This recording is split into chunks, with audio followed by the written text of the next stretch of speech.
When you find purpose and meaning in what you're doing in one area of your life, it grows in every area of life.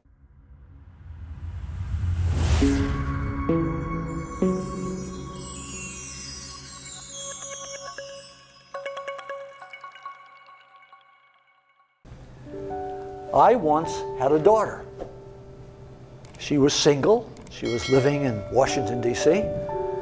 And she had reached that point in life where she said, she wasn't married yet. And she said, the only men left at my age are pigs, right? There's not a good man left on the earth.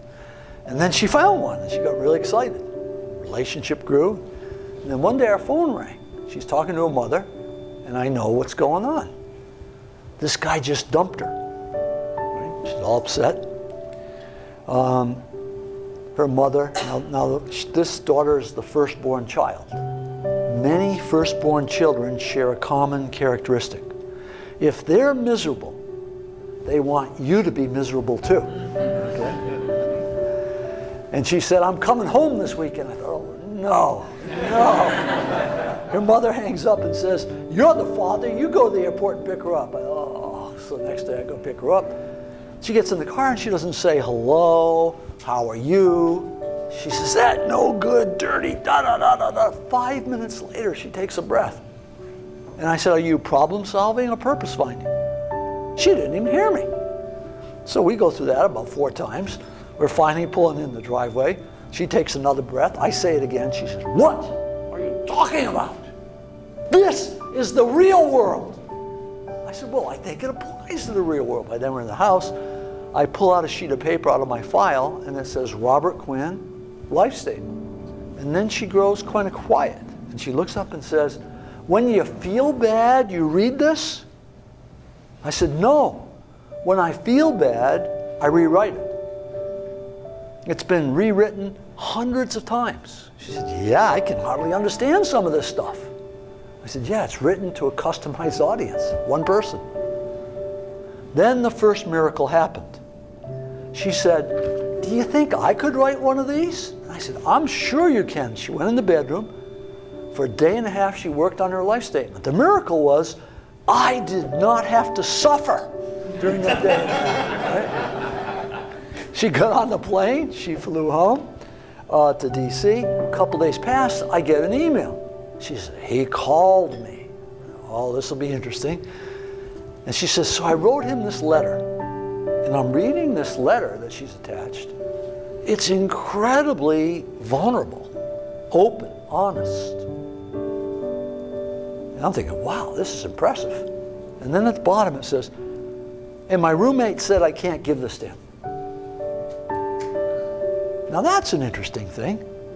Why can't we give this letter to this guy? You don't tell some guy that dumped you that, here's how you feel. And then she said, what my roommates don't understand is that what he thinks doesn't matter. Whoa, wait a minute. A few days ago, what he thought caused her life to shatter. Now she's saying, what he thinks doesn't matter. What is she saying? She's saying, this is who I really am. Didn't know this a while ago. Now I know it. It doesn't matter what other people think. You see, when you clarify your purpose, you take back your external locus of control where you worry about what other people think, and you take an internal locus. You don't become insensitive. You don't become rebellious. You become centered. You become powerful. Now here's the interesting thing in the sequel to that story. In the next few months, she began to be promoted. Her career turned. Why? This was a dating breakup. Why is her career taking off? Because when you find purpose and meaning in what you're doing in one area of your life, It grows in every area of life because you are one person. That company had a woman coming in with the same dresses on, body looked the same, but it wasn't the same employee. When someone has that meaning and that integrity, things start to change. You've been shaped by life. You've had bad experiences and good experiences. And both the bad experiences and the good experiences are there to teach you something about you. But when we suddenly find a contributive purpose, those resources become to the surface. We begin to change. In fact, we instantaneously begin to change when we embrace a purpose.